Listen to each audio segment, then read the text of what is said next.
నమస్కారం. ఈరోజు మనం జెఫ్రీ ఎప్స్టీన్ కేసు గురించి, ముఖ్యంగా ఎంతో చర్చనీయాంశమైన ఎప్స్టీన్ ఫైల్స్ గురించి లోతుగా పరిశీలించబోతున్నాం. రకరకాల కథనాలు, ఊహాగానాల మధ్య అసలు వాస్తవాలేమిటో కేవలం అధికారిక రికార్డుల ఆధారంగా చూద్దాం. అవును, ఇదే అసలైన ప్రశ్న. ఈ ఫైల్స్లో ఏముంది అనే దానిపైనే ఎన్నో ఊహాగానాలు, చర్చలు జరుగుతున్నాయి. సోషల్ మీడియాలో అయితే ఇక చెప్పక్కర్లేదు.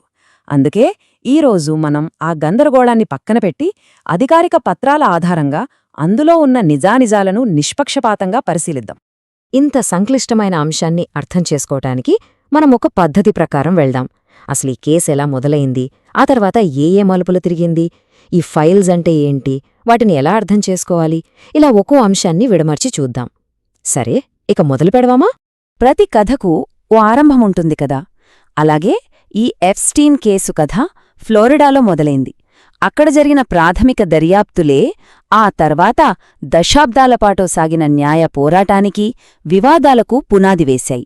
ఈ టైంలైన్ చూస్తే దర్యాప్తు చాలా ఏళ్లు పట్టిందని మనకర్థమవుతుంది. కానీ ఇక్కడ ఓ ఆసక్తికరమైన విషయం ఉంది.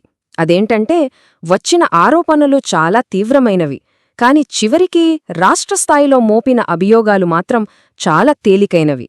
అసలీ తేడా ఎందుకొచ్చింది అనేదే ఆ తర్వాత ఎన్నో ప్రశ్నలకు, వివాదాలకు దారితీసింది. ఇక్కడే ఈ కేసులో అత్యంత కీలకమైన, వివాదాస్పదమైన అంశం తెరపైకి వచ్చింది. అదే నాన్ ప్రాసిక్యూషన్ అగ్రీమెంట్, అంటే ఎన్పిఏ. ఇది ఎలాంటి ఒప్పందమంటే, దీనివల్ల ఒక సమగ్ర ఫెడరల్ దర్యాప్తు జరగకుండా ఆగిపోయింది. ఈ ఒక్క ఒప్పందమే దాదాపు ఒక దశాబ్దం పాటు న్యాయపరమైన చర్చలకు కేంద్ర బిందువుగా మారింది. సరే, ఆ ఒప్పందం తర్వాత కేసు దాదాపు మూలనపడ్డట్టే అయింది. కాని కథ ఇక్కడితో అయిపోలేదు. దాదాపు 10 ఏళ్ల తర్వాత కేసు అనూహ్యంగా మళ్లీ తెరుచుకుంది.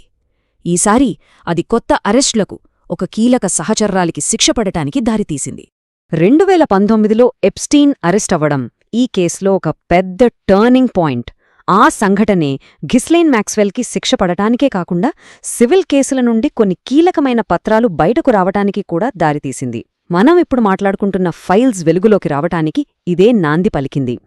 సరే, ఇంతకీ మనం పదే పదే అనుకుంటున్న ఈ ఎప్స్టీన్ ఫైల్స్ అంటే ఏమిటి? ఇది చాలా ముఖ్యమైన ప్రశ్న, ఎందుకంటే దేనిపైనే ఎక్కువ గందరగోళం ఉంది.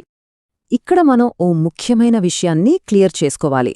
ఎప్స్టీన్ ఫైల్స్ అనగానే చాలామందికి గుర్తొచ్చేదేంటి? ఓ పెద్ద క్లయింట్స్ లిస్ట్ అని కదా. కాని అది నిజం కాదు, అదొక పెద్ద అపోహ మాత్రమే. అసలు వాస్తవమేంటంటే, ఇవి ఒక్క లిస్ట్ కాదు, వేర్వేరు కేసుల నుంచి, దర్యాప్తుల నుంచి బయటకొచ్చిన వేలాది పత్రాల సముదాయమన్నమాట. ఈ పత్రాలు ఒక్కసారిగా బయటకు రాలేదు. దాదాపు 2 దశాబ్దాల పాటు జరిగిన పోలీసు దర్యాప్తులు, సివిల్ కేసులు, ఎఫ్బీఐ విచారణల ఫలితంగా ఇవన్నీ సేకరించబడ్డాయి. వీటిలో కోర్టు రికార్డులు, ఫ్లైట్ లాగ్లు, వ్యక్తిగత క్యాలెండర్లు, ఎఫ్బీఐ ఇంటర్వ్యూ నోట్స్, ఇలా చాలా రకాల డాక్యుమెంట్స్ ఉన్నాయి. ఓకే, ఈ ఫైల్స్ అంటే ఏమిటో మనకు ఇప్పుడు ఒక ఐడియా వచ్చింది. ఇక వాటిలో ఉన్న సమాచారాన్ని ఎలా అర్థం చేసుకోవాలో చూద్దాం. ఎందుకంటే ఇక్కడ వాస్తవానికి, కల్పనకి మధ్య తేడా తెలుసుకోవడం చాలా ముఖ్యం. ఈ పత్రాలను చదివేటప్పుడు సందర్భం అనేది చాలా ముఖ్యం. ఉదాహరణకి ఈ టేబుల్ చూడండి. కొంతమందిపై నేరుగా స్పష్టమైన ఆరోపణలున్నాయి. మరికొందరి పేర్లు కేవలం మాటల మధ్యలో ప్రస్తావనకొచ్చాయి. ఈ రెండింటికి చాలా తేడా ఉంది. దాన్ని మనం ఖచ్చితంగా గుర్తించాలి. అయితే ఈ తేడా గురించి మనం ఎందుకు ఇంతలా నొక్కి చెప్తున్నామంటే, దానికొక కారణముంది.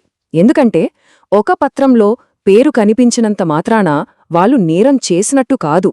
అది కేవలం ఒక ప్రస్తావన మాత్రమే కావచ్చు. అలాగే ఒక సివిల్ కేసులో ఒకరిపై ఆరోపణ రావటం వేరు, క్రిమినల్ కోర్టులో నేరం రుజువు అవ్వడం వేరు. ఈ చిన్న కాని చాలా ముఖ్యమైన తేడాను అర్థం చేసుకుంటేనే మనం ఈ కేసును సరిగ్గా విశ్లేషించగలం. సరే, ఈ పేర్లు, ఆరోపణలు ఇవన్నీ పక్కన పెడితే, ఈ ఫైల్స్ అన్నీ కలిసి మనకేం చెప్తున్నాయి? వ్యక్తుల గురించి మాత్రమే కాకుండా మన వ్యవస్థ గురించి ఇవేం వెల్లడిస్తున్నాయి? ఆ పెద్ద చిత్రాన్ని ఇప్పుడు చూద్దాం. ఈ కేసులో ఎక్కువగా వినిపించే వాదన ఏంటంటే, బ్లాక్మెయిల్ చేయడానికి ఎప్స్టీన్ దగ్గర ఒక రహస్య క్లయింట్ లిస్టుందని. మరిందులో నిజమెంత? ఈ పత్రాలు ఆ విషయం గురించి ఏమైనా చెప్తున్నాయా? దీనికి సంబంధించి న్యాయశాఖ విడుదల చేసిన ఒక మెమో మనకు స్పష్టత ఇస్తుంది. వారి దర్యాప్తు ప్రకారం ఎప్స్టీన్ ప్రముఖులను బ్లాక్మెయిల్ చేశాడంటానికి లేదా అలాంటి ఒక క్లయింట్ లిస్ట్ ఉందంటానికి ఎటువంటి విశ్వసనీయమైన సాక్ష్యాలు దొరకలేదని ఆ మెమోలో స్పష్టంగా పేర్కొన్నారు. అంటే ఒక రహస్య జాబితా కథనం కంటే అసలు వాస్తవం ఇంకా సంక్లిష్టమైనది, ఇంకా కలవరపరిచేది. ఈ ఫైల్స్ ఒక అధికార నిర్మాణాన్ని మన కళ్ల ముందుంచుతున్నాయి. సంపద, పలుకుబడి, చట్టంలోని లొసుగులు కలిసి ఒక వ్యక్తిని దశాబ్దాల పాటు శిక్షపడకుండా ఎలా కాపాడాయో స్పష్టంగా చూపిస్తున్నాయి. కాబట్టి ఈ ఫైల్స్ కేవలం ఒక రహస్య జాబితా గురించి కాకపోతే మరి వాటి నిజమైన ప్రాముఖ్యతేమిటి? అధికారం, పలుకుబడి, న్యాయ వ్యవస్థ వీటన్నిటి మధ్య ఉన్న సంక్లిష్ట సంబంధాల గురించి ఇవి మనల్ని ఏం ప్రశ్నిస్తున్నాయి? ఎప్స్టీన్ ఫైల్స్ వారసత్వమనేది సమాధానాల కంటే ఎక్కువ ప్రశ్నల్నే మన ముందుంచుతుంది. ముఖ్యంగా శక్తిమంతుల విషయంలో జవాబుదారీతనమనేది మన వ్యవస్థలో ఏ స్థాయిలో ఉందనే ఒక పెద్ద ప్రశ్న.